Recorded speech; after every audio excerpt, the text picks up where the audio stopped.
Bonjour à tous, nouveau CQFR quelques heures après notre late session qui s'est terminée bien tard, bien trop tard pour moi. On enchaîne avec ce CQFR et la nouvelle victoire des Indiana Pacers contre les New York Knicks. 4 matchs, 3 victoires d'Indiana. Indiana qui se rapproche des finales, victoire 130-121 avec une ligne de stats historique pour Tyrese Haliburton. 32 points, 12 rebonds, 15 passes, 0 ballon perdu. Triple-double incroyable, il a step up au meilleur moment. Shai, c'était le match peut-être le plus important de la saison jusqu'à présent. Et Tyrese Haliburton s'est illustré. À chaque fois que c'est le match le plus important de sa carrière, de sa saison, tout ce que tu veux, il répond présent. À chaque fois qu'il faut montrer qu'il n'est pas surcoté, que c'est un franchise player, que c'est l'un des meilleurs joueurs de la ligue, il répond présent. Il fait un match vraiment, vraiment historique, tu l'as dit, parce que donc il y a le triple-double, hein, mais il y a aussi aucune perte de balle, ce que personne n'avait jamais fait en compilant aussi au moins 30 points, 15 passes et plus de 10 rebonds ou plus. Il a été, je m'attarde direct sur Haliburton parce que c'est vraiment, tu vois, t'as vraiment l'impression que tous ses coéquipiers sont heureux de jouer avec lui, tout le monde se met dans le moule. Son style de basket hyper survitaminé, très rythmé, très, très offensif. Tout le monde adhère à ça et ça s'est encore vu là sur ce match-là. Ça a été, les Pacers finalement n'ont pas été si inquiétés que ça. Les Knicks ont réussi à rester à peu près dans le match au niveau du score, mais j'ai jamais eu vraiment l'impression que New York pouvait le faire ou allait le faire. New York a essayé de défendre, a essayé de poser des problèmes aux Pacers, mais les Pacers te font commettre tellement d'erreurs en défense et exploitent toutes tes erreurs. Les paniers faciles que les Knicks ont ratés par Bronson, Bridges, des paniers qui auraient dû être dedans. Derrière, tout de suite, contre-attaque de 1000 à l'heure, t'es sanctionné. Voilà, une très belle performance des Pacers. Les Knicks, malgré le sursaut du match précédent, sont retombés un peu dans leur travers, dans leurs difficultés défensives, leur incapacité à limiter cette équipe, à limiter son impact offensif, son enthousiasme. Et les Pacers sont à une victoire des finales NBA, Antoine. Ouais, c'est assez fou, personne n'aurait misé dessus en début de saison, ça c'est sûr. Mais Indiana fait preuve joue avec son jeu et ça marche visiblement très très bien. Encore un match qui est parti très très fort pour Indiana, 43 points dans le premier quart-temps, énormément d'adresses, 40% d'adresse globale. Pour les deux équipes, le début de match, Oui. les deux équipes shootent à 70%. C'est un festival de shotmaking. On avait parlé du shotmaking sur l'autre série là. Et le premier carton, 43-35 Indiana, et les deux sont à 70%. Ça s'est tassé un peu après, hein, mais il y avait un début de duel Haliburton-Brunson qui s'installait, et ça s'est un petit peu calmé après, par contre. Et 69 points à la mi-temps, 69-64 à la mi-temps. C'est en deuxième mi-temps que les Pacers ont accéléré. Et à nouveau des paniers, j'allais dire d'isolation, mais c'est pas ça que je voulais dire. Des paniers de Pascal Siakam qui a pris aussi le relais dans le quatrième quart-temps, en deuxième mi-temps. 30 points pour Pascal Siakam aussi, mine de rien. Toujours aussi crucial, quoi. Il va plus vite que les intérieurs des Knicks, il est plus fluide, plus tout. Ils n'ont pas de réponse non plus à Siakam quand il se met en rythme comme ça et qu'il est servi. Puis il y a eu d'autres facteurs, je veux dire. Bon, là, le fait que Nesmith ait pu jouer malgré sa blessure, ça a été pratique. Il a mis quelques paniers importants tout en défendant très très bien. Il a été bon, c'est le meilleur plus-minus de l'équipe. Il y a la mini-résurrection de Bénédicte Mathurin qui était pas loin d'être sorti de la 20 points en rotation. sortie de banc. Voilà, 20 points en sortie de banc. Il joue que 12 minutes. Il a surtout des lancers. Il obtient beaucoup de lancers, très agressif. Toujours un peu bordélique dans l'approche. Mathurin, mais voilà, c'est la capacité de Carlisle à relancer un joueur comme ça fait aussi une différence, mine de rien. Il finit avec 20 points, tu l'as dit. Et voilà, à nouveau, cette équipe a eu la profondeur qu'on n'a pas vue de l'autre côté, parce que à nouveau, là, après un match où Tibbs avait réussi à tirer du banc des joueurs qu'on voyait peu ou pas. Là, à nouveau, on a surtout compté sur les titulaires, avec une utilisation un peu, peut-être pas optimale de Mitchell Robinson. C'est Théo qui soulevait ce point quand on en discutait avant le match, mais c'est vrai que le faire jouer sur des trop longues séquences, au bout d'un moment, il tire la langue et son impact est diminué, alors que c'est un type qui prend des rebonds offensifs à l'appel, qui te met du dynamisme. Et au bout d'un moment, il tire la langue et c'est plus difficile pour lui. Donc à nouveau, les rotations des Knicks posent question et seront certainement étudiées pendant l'intersaison, mais en interne. Mais ouais, Indiana a toujours cette profondeur et cette capacité à responsabiliser tout le monde à un moment donné. Je trouve que c'est encore ça qui fait leur force. Cet ajustement-là, Mitchell Robinson dans le 5 majeur, ça me titille quand même. Parce que, OK, ils ont gagné le match 3, donc finalement, ça a été l'ajustement entre guillemets. Enfin, ça n'a pas été l'ajustement payant, mais on peut penser que la formule a été payante sur la totalité du match 3, dans le sens où New York est reparti avec la victoire. Mais comme on l'avait souligné, au final, ils avaient quand même terminé, enfin, ils avaient quand même fini avec leurs 5, ou plutôt leur meilleur moment avait été leurs 5 classiques. Et au final, Karl Anthony Towns et Mitchell Robinson, quand ils sont alignés ensemble sur cette série, il y a un échantillon qui commence à être quand même assez grand, c'est quand même 40 bonnes minutes. C'est pas concluant, c'est moins 10 de net rating. C'est pas la formule qui marche le mieux. Alors oui, peut-être que Mitchell Robinson joue trop de minutes de suite et que du coup il n'a pas le même impact. Mais voilà, je me demande, est-ce qu'à un moment il ne faudrait pas repasser sur ce qui a fonctionné toute la saison jusqu'à présent, jusqu'aux 2 premiers matchs.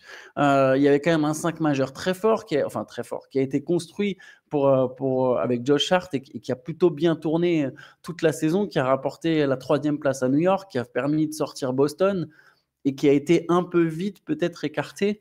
Je me demande, est-ce qu'il ne faut pas se réajuster ça ne changera pas tout, hein, mais je me pose la question quand même. Ils vont devoir tenter des trucs. Là, de toute façon, ils sont dos au mur.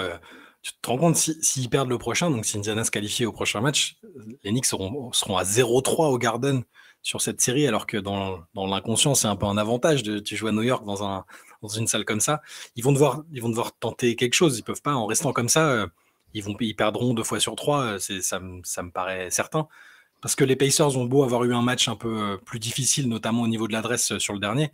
Tu vois, ça dure pas longtemps. Ils l'ont retrouvé, l'adresse. Ils sont à 40% à 3 points. Les Knicks aussi ont fait d'ailleurs un bon match à 3 points. Et c'est ce qui est paradoxal. C'est-à-dire qu'ils ne gagnent pas ce match alors qu'ils shootent à 43%, je crois. Ouais. Et qu'ils ont pas fait des mauvaises performances individuelles. Je trouve pas que les cadres ont été cata. Brunson, pas très adroit, mais il a été très très bien défendu, je trouve. Kat a eu des bons passages aussi. Toujours pareil, quand il est alimenté, Kat va mettre des paniers, va provoquer des fautes. Bridges, bon, pareil, à nouveau, on en discutait avec Théo, mais c'est vrai que sur la fin du match, quand les Knicks reviennent à 6 points, ils reviennent 2-3 fois à 6 points, ils n'arrivent jamais à passer le cap. À chaque fois, il y a un système qui est mis en place pour Bridges pour qu'il se retrouve à shooter et ça fonctionne pas. Après, il fait 4 sur 5 à 3 points, Bridges, quand même. Ouais, mais il est bon, mais je sais pas si c'est sur lui que. T'es sûr qu'il fait 4 sur 5 4 sur 5 à 3 points. Si, ouais. Bon, mais en tout cas, j'avais l'impression qu'il avait raté des tirs, ou alors ils étaient peut-être pas à 3 points, ils étaient peut-être qu'il était sur la ligne, je sais pas. Bon, en tout cas, sur la fin de match, il leur a manqué là aussi le petit surplus pour effacer le retard de 6 points. Il y a encore Obi Toppin qui lui met un panier à 3 points, l'ancien joueur des Knicks qui met le panier à 3 points à moins d'une minute de la fin, qui leur donne 10 points, je crois. Voilà. Dans les moments où il faut, les Pacers ont Haliburton, les Pacers ont Siakam, les Pacers ont même Obi Toppin. Tout clique parfaitement.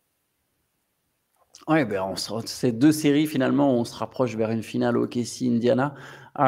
C'est la logique des playoffs, entre guillemets, quand tu vois que c'est les 2 équipes qui avaient. Non, Minnesota avait le meilleur bilan après, forcément, vu que Denver avait pris 3 matchs à Oklahoma City, mais c'était un peu la finale qu'on avait attendue. Et puis, il y a quand même rien de plus Knicks, comme on le disait plusieurs fois, de sortir Boston pour ensuite perdre contre Indiana.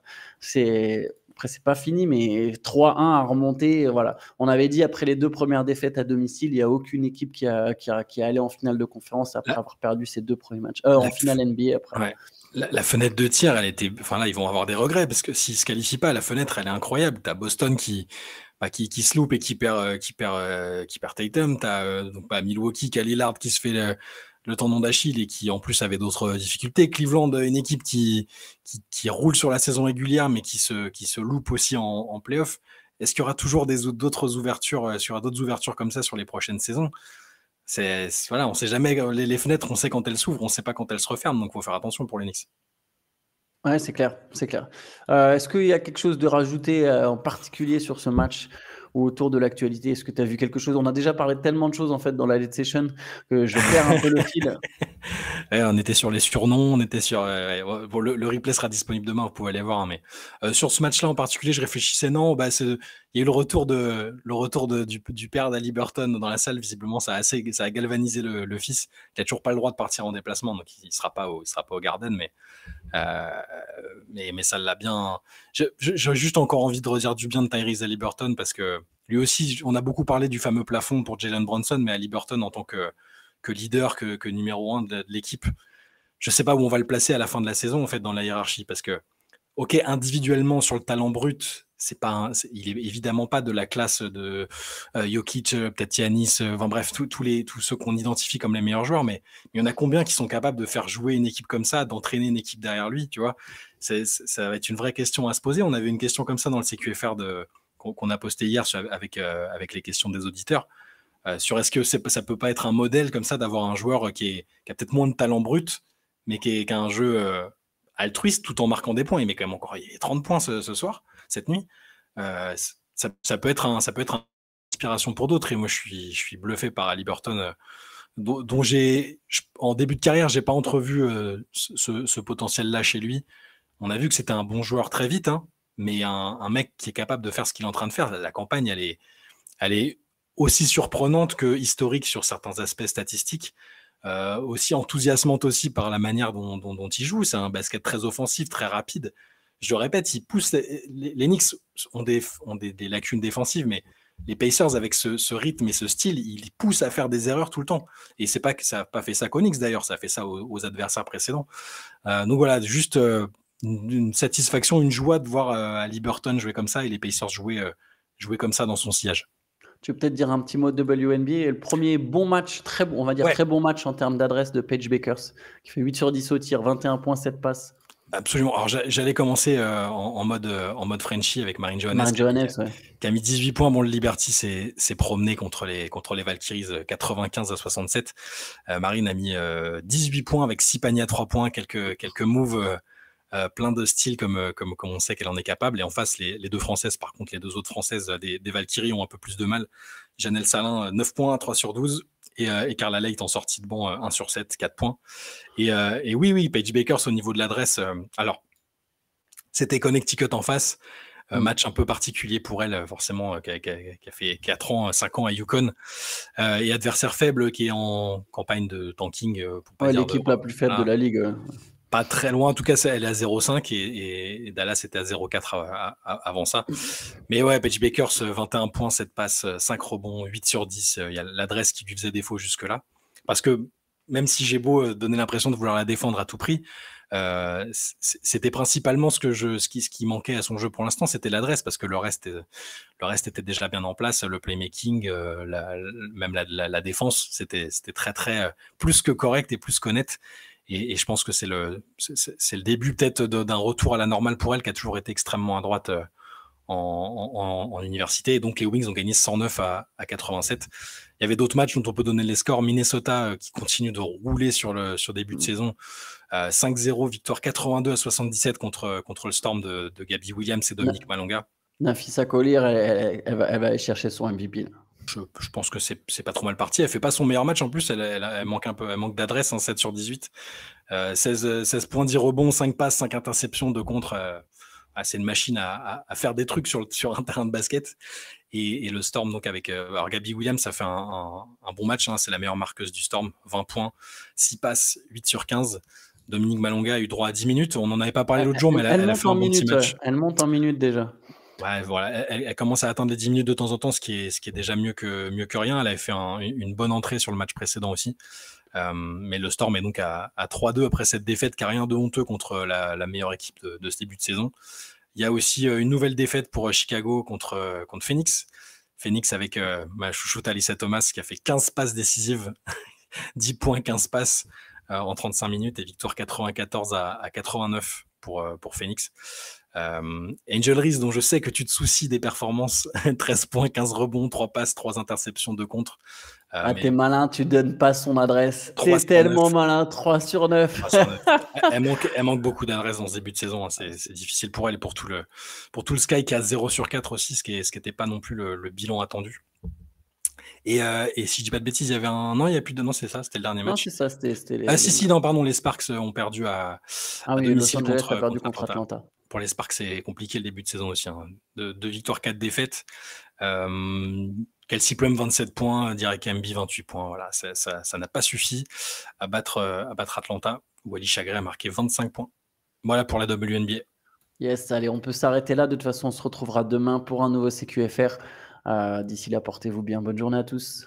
Ciao, ciao. Ciao, bonne journée.